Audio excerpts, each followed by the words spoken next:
Good morning.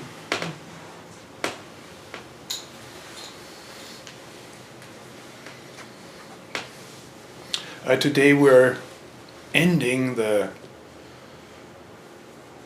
Everyday Zen Practice Period, which has been going on for 3 months.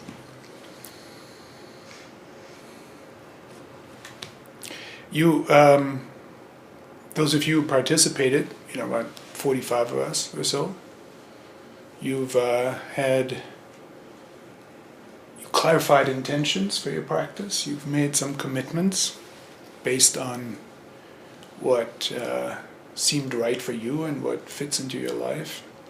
And obviously, you don't want to, now that this is over, drop your intentions like a sack of potatoes. It's like, okay, I've carried this for 3 months. I'm glad it's over. Well, maybe you are. I don't know. That'd be fine. But it's obvious, the secret of practice is continuous practice.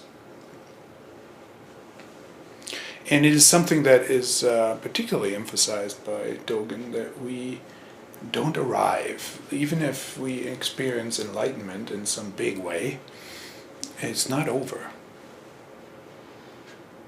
Because our practice requires us to meet each moment with uprightness and the ability to respond.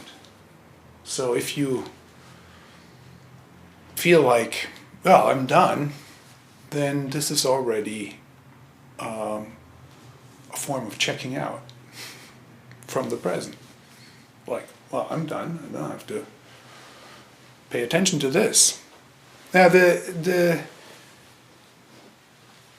nature of the present is that it's unique. The nature of the present is that it's not ever the same. So we can't bring a general understanding to a moment. We need to bring ourselves to the moment with, as we say in our tradition, with not knowing, with an openness that allows us to be in tune with the particularity of the situation, so that our response can be particular and appropriate. All right, so as usual, after a retreat or a time of intensified or invigorated or renewed practice, however you want to call that, what this was, 3 months, there naturally arises the question of how to establish and uphold practice in your everyday circumstances. This is probably the most common and pervasive question from practitioners, and it's understandable. It's like, so I thought maybe it would be helpful. Some of us just finished sesshin, or not long ago, 7 days of what should I call this? Pretty formalized practice. Maybe formal practice for 7 days. Schedule, ways to do things, etc. Formal. There's form. You are expected to follow that form. And maybe it's useful to think about, in a way, the principles of formal practice to see how those principles can continue in informal situations. You see what I'm saying? Obvious, but our lives feel informal, not formalized. They are all over the place. However you experience them. Busy, messy, complex, weird. Weird is a technical term.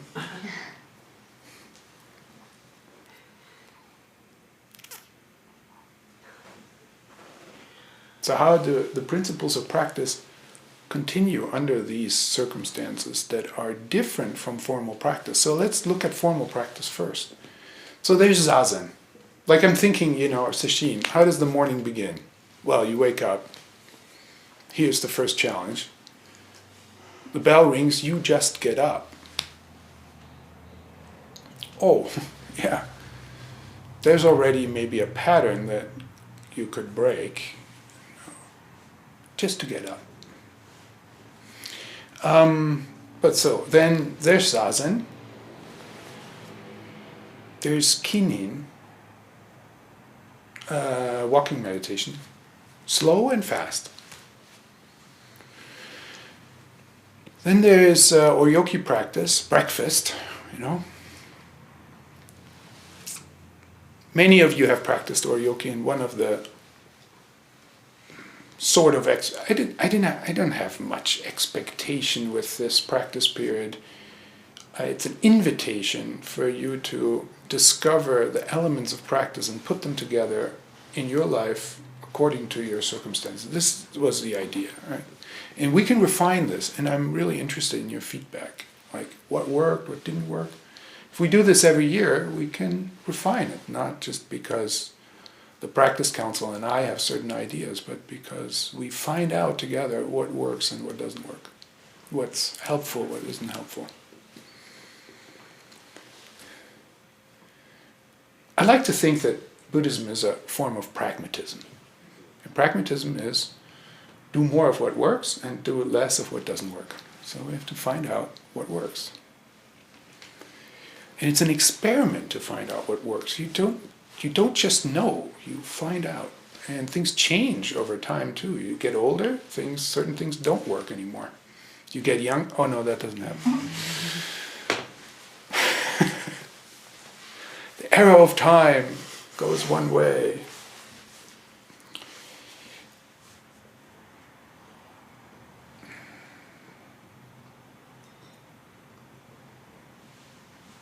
So there's Oryoki. Not every one of you has experienced it, but many of you have.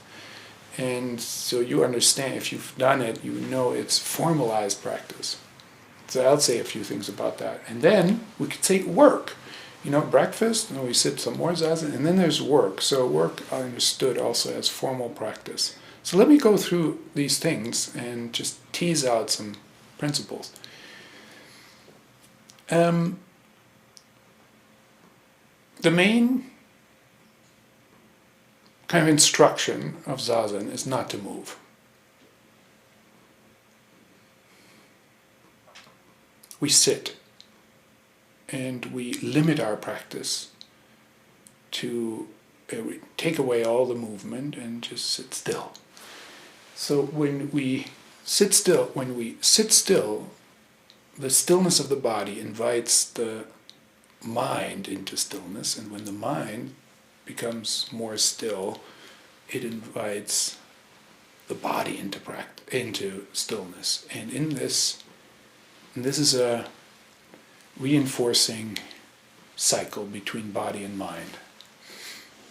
And it's easier to start with the body. So much of Zen practice is accessing the mind through the body. So if you can find ways to leave the body in stillness, then the mind is invited into stillness.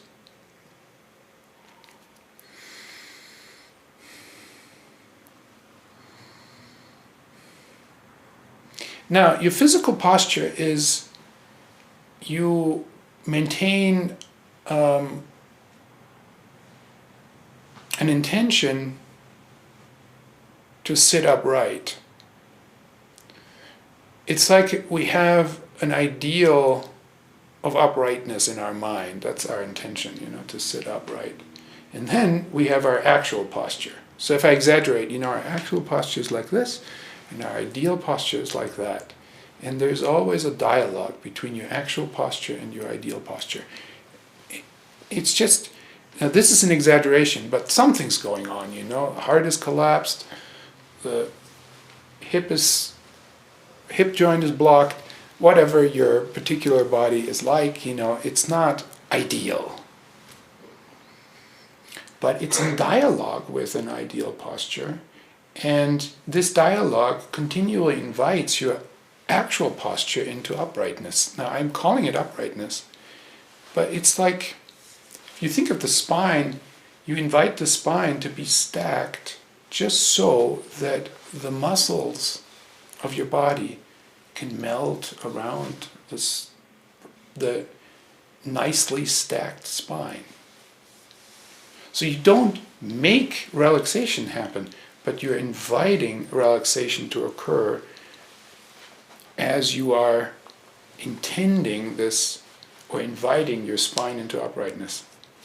This isn't a perfect process, but it's a process, and it does, it can be very fruitful. It takes repetition too, etc.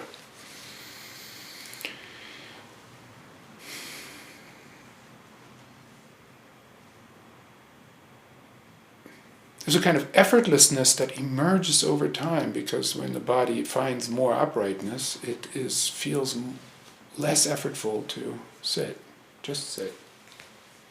Okay, then the mental posture is that, as I call it, you allow your experience to be exactly what it is, meaning no interference. You just notice without thinking about it. You notice your sensations. You notice your posture.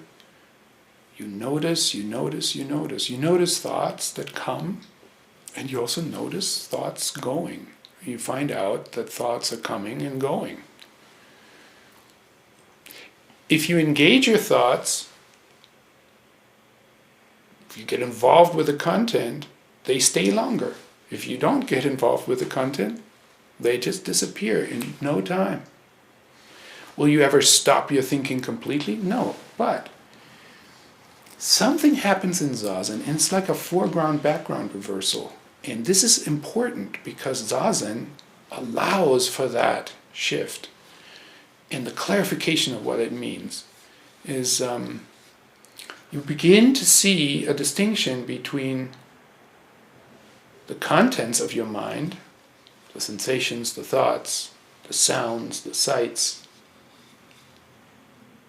and the space in which those contents come and go, which is what I call the field of mind. You just step back. It's what Dogen calls taking the backward step. You just step back from the contents and you can reflect on where is this all happening? And the answer is, it's happening in your mind. It's happening in your field of awareness.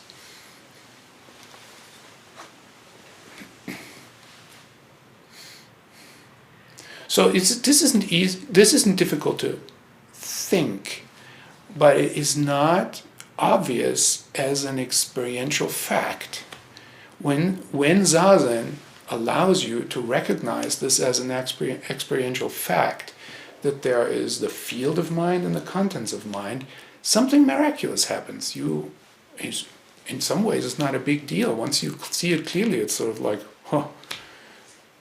this is not a big deal. You realize that you're not your thoughts. You're not your sensations. You're not the contents of your mind.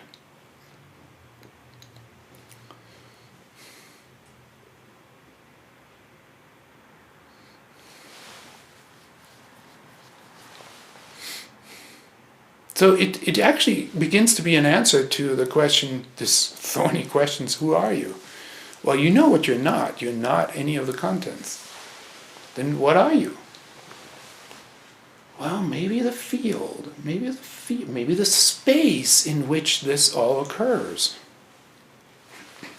So this field of mind, or what I'm pointing to by saying the words field of mind, has certain qualities. It is still. So, like, by practicing stillness, you're already inviting that shift to occur, like to have the stillness of the field of mind come to the foreground. You notice it, you bring it to the foreground, and it's like, you notice how something feels stopped, settled, rested.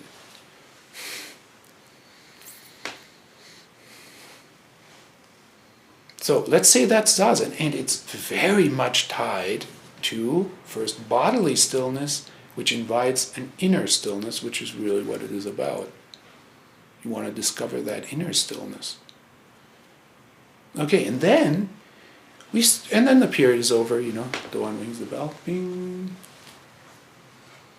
and you get up. And I said this in Sesshin, and I want to repeat it for all of you. Your job in getting up is to maintain a sense of stillness. This is the most important thing. If you have trouble sitting for 40 minutes, you want to just jump up. Oh, it's over. This is like the practice period after 3 months. It's over. I can, take a break. Don't have to be so hard on myself with all these intentions and commitments. None of you is feeling this, I'm sure, but, let's say you did. No. Like, one of my teachers basically said, when the bell rings, take a few moments and continue not moving. Don't just get up. Feel how you could sit here forever. And then take that feeling into movement. This is when you read a Tibetan Buddhist manual or something, then they would talk about post-meditation practice. Post-meditation practice, here in our simplified way, is maintain the stillness of zazen within your movement. So that's why we walk kinhin slowly. And the practice of slow kinhin is very much coordinated with your breath. So you stay tuned to your breath, and you coordinate your steps, your slow, small steps with the breath, and that allows the stillness of zazen to continue in slow walking.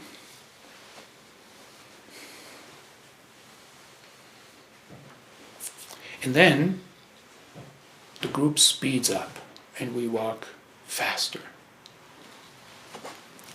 Now, that's an increased challenge. When you walk faster, it's harder to maintain a sense of stillness. My experience is this feeling of stillness, of a field that is still in the midst of activity, kind of moves to the background. This is important because for your everyday life, that's exactly what you need. You need a sense of background stillness because it can't be the foreground stillness of zazen. For sure, it can't be that. If you have to, teach a class of students or, coach baseball or, be in a meeting, take notes or, write something on your computer or program something. That's what's in the foreground. So stillness realistically can only be in the background. Maybe there can be moments in which it can come into the foreground again. And maybe as a very experienced practitioner, you can start to observe how foreground and background kind of merge. They become indistinguishable. Everything you do is kind of surrounded by a stillness. But it breaks down for most of us, and then we have to return. So anyway, what I'm saying right now, all I'm saying is, fast kinhin is like you kept stillness in the foreground in the midst of activity, but now you're kind of also exploring movement with stillness in the background.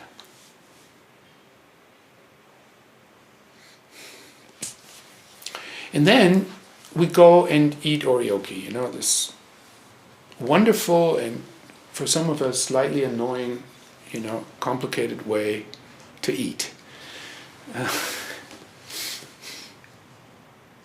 Now all kinds of other elements come in.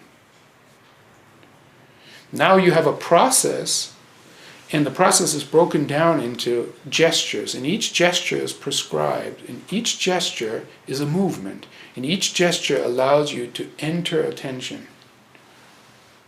Each gesture, each particle of the oryoki process is a receptacle for attention.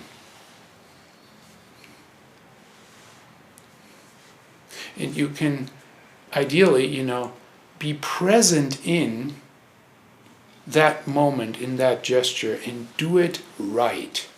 Now, right, I don't know. I say it in sort of quotation marks, right? It's not like there's a police that tells you what's right and wrong, Buddhist police. It's more like this gesture fully filled with attention and in accord with, what the process is requiring you to do. There's some prescription, but then there's your particular embodiment of it, your way of pacing it, your way of handling things in your particular hands.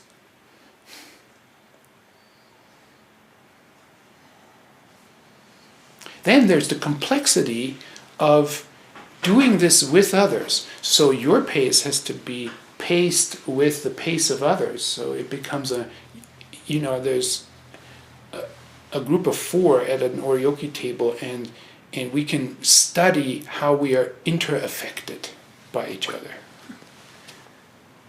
What one person does affects what I feel. What I feel, I can know affects the other person. So we're in a space together, and we're calibrating our movement and our pace to each other and finding an appropriateness together. This is more complex than, just walking by yourself or something. And we respect and acknowledge each other by all enacted through giving and receiving in oryoki, and the care that we have for the objects that are cleaned at the table, carefully cleaned.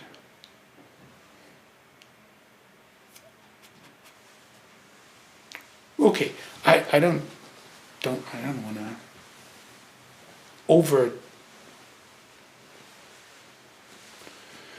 analyze this, but okay, and then there's work, and work is basically the closest that we come to our everyday activity, and yet we, in sesshin or in formal practice, we practice functional talking. Let's just take this as an example. What is functional talking? In my view, to be strictly silent is kind of foolish, because when you work with others, and you have reason to communicate, but you communicate what is functional to your task. And it's just important to notice the difference. It's like what you really need to say for doing something. Because in formal work practice, we just do the task that's in front of us with 100% of our attention. That's the intention. Yeah? You just do that. You were asked to chop the broccoli, cut the broccoli. You just cut the broccoli.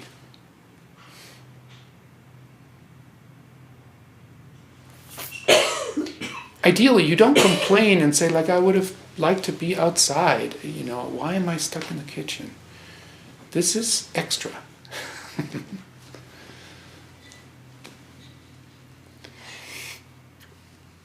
And this is very helpful because in some situations you have a choice about what you want to do and what you can do and so forth. But in some situations you just have to do something, and then to have no complaint about it and just apply yourself to what you need to do is extremely liberating.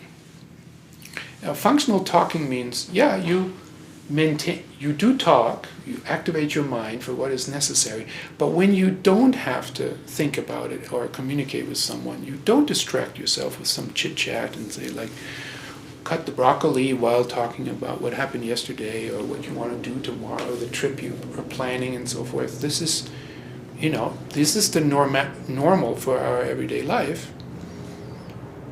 But in practice, We take that away. In formal practice, we take that away so that we can just be present in the task that is in front of us. Okay? So that's formal practice, let's say. Those elements. There's others, but that's enough. What's the principle here?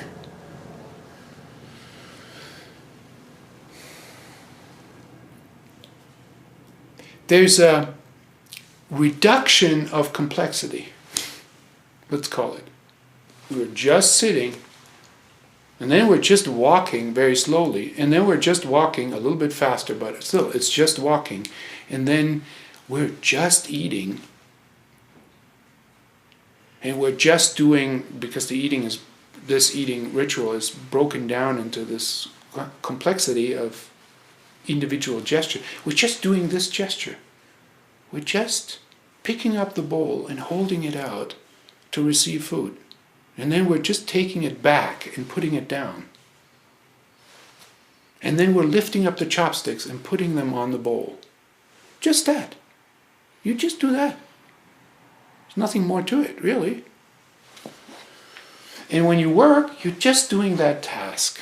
You're just doing that. And you limit yourself. So there's a reduction of complexity, right? But you can also see how it's building up. Zazen is like really not much. And then you reintroduce gradually, you reintroduce some complexity, always with the idea that you're holding stillness present. First it was you were inviting it into the foreground, but then you were holding it in the background of you're eating, you're working. So let me make a side note here about complexity and simplicity. This is maybe a little philosophical, but I think it's really, really important.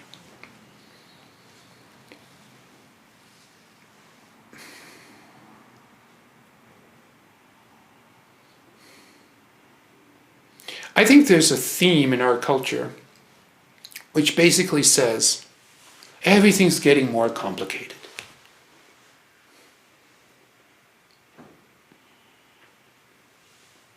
One theme is everything is getting faster, and another theme is everything is getting more complicated. When you have those two things together, it's getting faster and more complicated.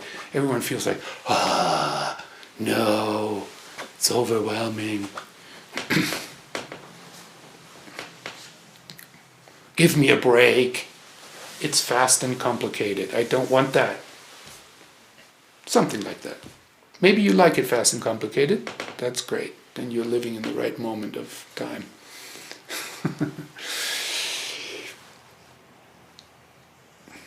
Fast and complicated is fun for a while until you burn out. Then it's like we recover from all the fun.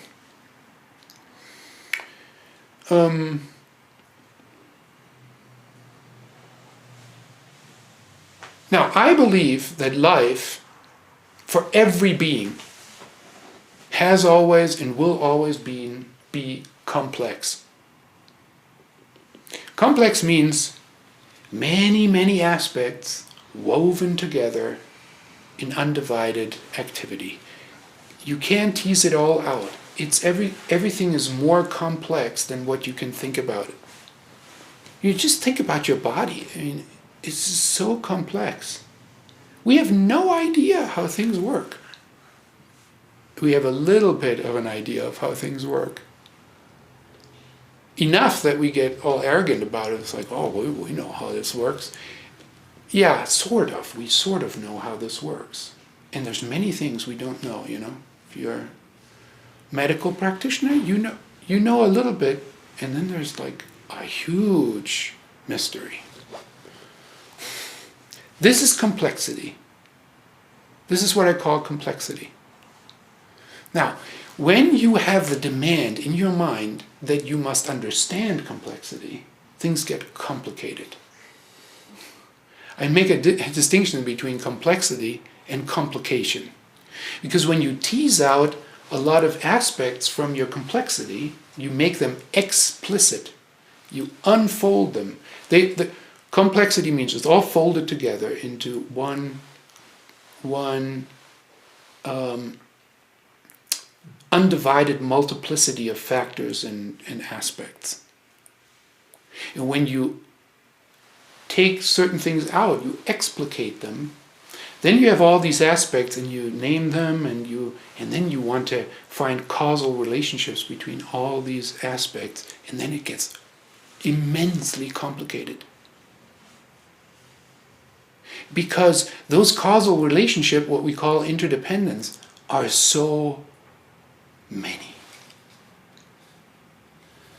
So it gets very complicated, because how do you get from here to there? And if you want to want to bring it under technological control, it's really complicated. And lots of things can go wrong, and then you have anxiety that it can go wrong. And so complexity, it's all folded together. Leave it alone. It's just complex. Complicated is when we are starting to tease things out and want to understand stuff. It gets complicated. Simple is when you just deal with one aspect. That's simplifying it. Just one aspect.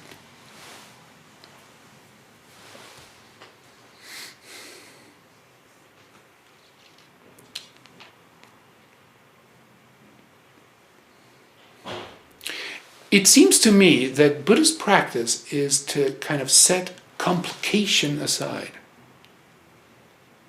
but not ignore complexity, if I'm making any sense. So Dogen, and we've practiced and studied with Dogen's Genjo Koan now for 3 months, and let me just touch on the title again, Genjo Koan. Genjo meaning to complete that which appears. Okay? This is the practice. So the answer, how do you bring practice into your daily life, is to adopt the practice of completing that which appears. This is simplification. What appears? What appears right now? Well, I'm talking, you're listening, we're sitting here, someone's coming in the door. This is what's happening. This is what's appearing.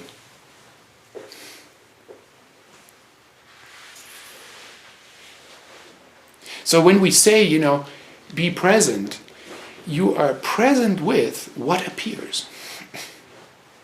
And this is something that can happen at any time, not just in formal practice. At any time, you can be present with what appears.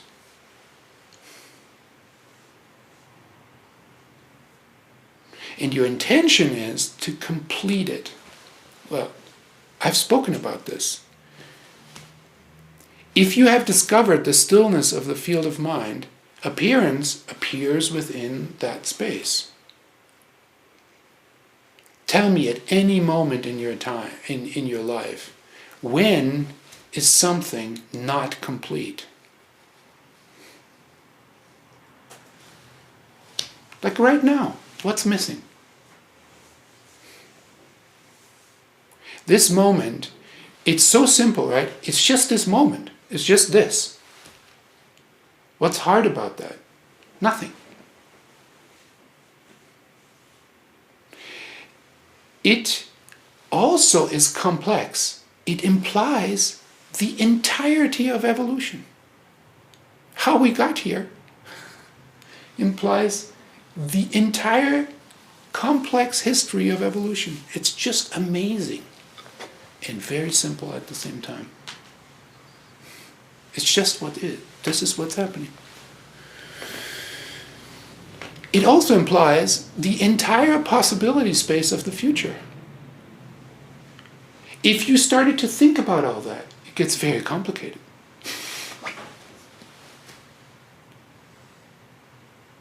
But you don't have to.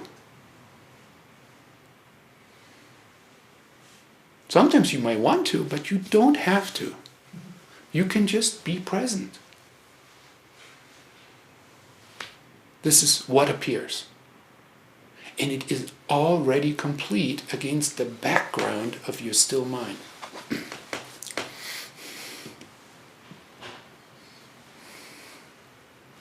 So how do you practice this? Like, you're stressed, right? I have to get somewhere. This happened to me yesterday. I had this idea that I had to get somewhere. Well, it was sort of objectively true because I had an appointment at 4:15 and I was late. So I drive out there, get to Canyon Boulevard. This is a traffic jam.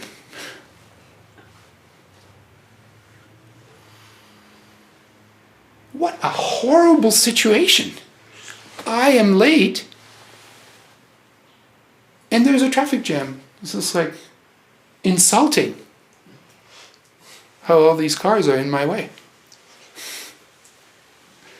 So I'm there at the intersection of 22 and Canyon, and I completely dropped into zazen, relaxed, stopped everything, stopped my mind. It's like, what am I going to do? This is complete with a traffic jam. It's just what it is. And the other thing that's complete is I'm going to be late.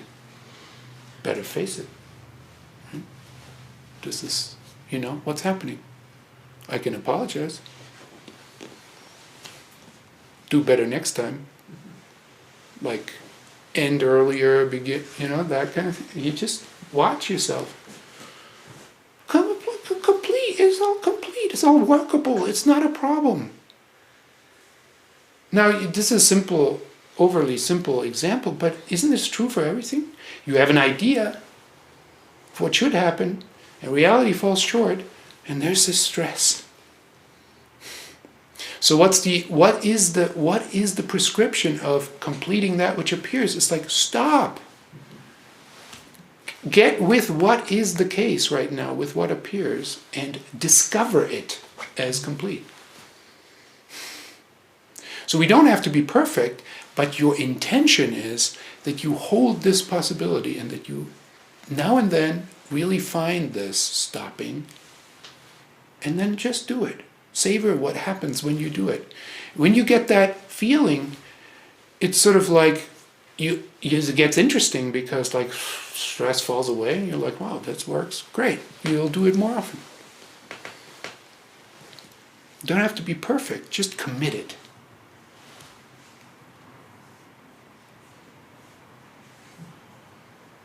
Now, the other thing is, things are always also incomplete. Why? I've said this now many times over the last 3 months, because you are forced to participate. You can't stand back and say reality is complete. Nothing. That has nothing to do with me. No, you are in it. And because space moves, that is time. Right? Space is not still. It moves. That is time. You're forced to participate. If you think you don't participate, that's your way of participating. So some next step is always necessary. And you can see if you can find a way to make that next step feel to be something that completes this moment. This is the appropriateness thing, have an appropriate response.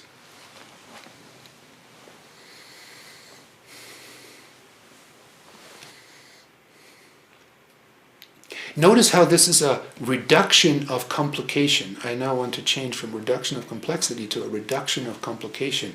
You live your life by returning to what appears and by reducing your task to what is the next appropriate step. You may say, well, but I have to plan certain things. Yeah, go ahead, plan away. Nothing changes. If you have a plan, you know the plan isn't going to be implemented 100% because each step changes the situation. You take a step, you're already in a slightly different situation. Then you need to find the next step from there. If you have a general plan and guidance from what you think where you want to go, fine. Don't forget that you may have to go somewhere completely different than you planned, because that happens often. And if you don't allow for that possibility, for the plan to change as you're taking the steps, you'll be continually frustrated. Because you will live the discrepancy between what you planned and what actually is possible. It's just the way it is. So our life is very simple. It is now what appears, and completing it with the next step. So if you get stressed or you don't know what to do, come back to that. And it's interesting, the complications of your life are not gone, but they are just implied in that simplicity of this moment as complexity. They'll be there, but you refrain from the demand that you need to be in control. Dogen says in the Genjo Koan, now when this bird or this fish, I remember the bird and the fish, that's you. Now if this fish or bird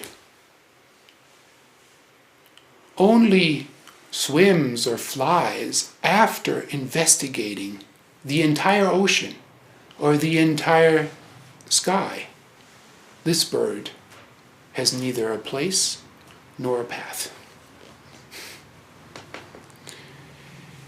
You know, it's what I'm talking about, said much more poetically. If you think you have to investigate and figure out and understand everything about your life, before you act, before you take that step, you have no place. You feel ungrounded. In other words, you don't have your feet on the ground. You don't know who you are. You are lost. And there's no path. Because the path unfolds one step at a time.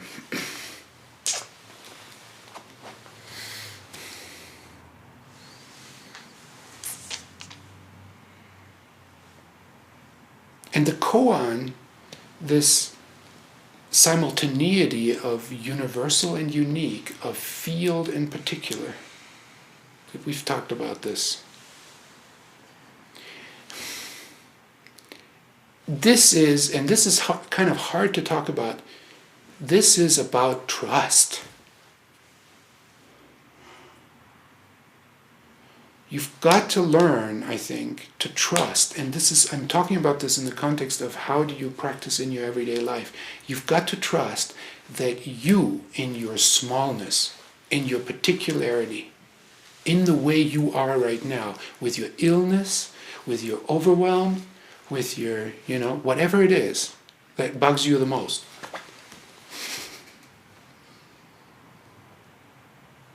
That you are an expression of the entire field.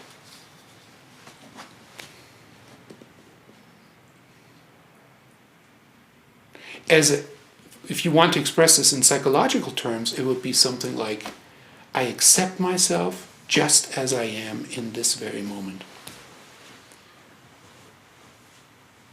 And if you wanted to say it in Dharmic terms, it would be because I'm an expression of the entire field, the totality of existence.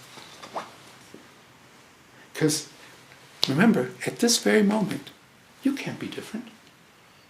You're just like this. What next step you take, yes, there's participation, there's practice, right there. There's practice. What are you going to continue from here? Are you going to continue with stress, or are you continue with background stillness? This is where it turns. Each moment is a gate of transformation. We just need to be there. You already understand what it is about.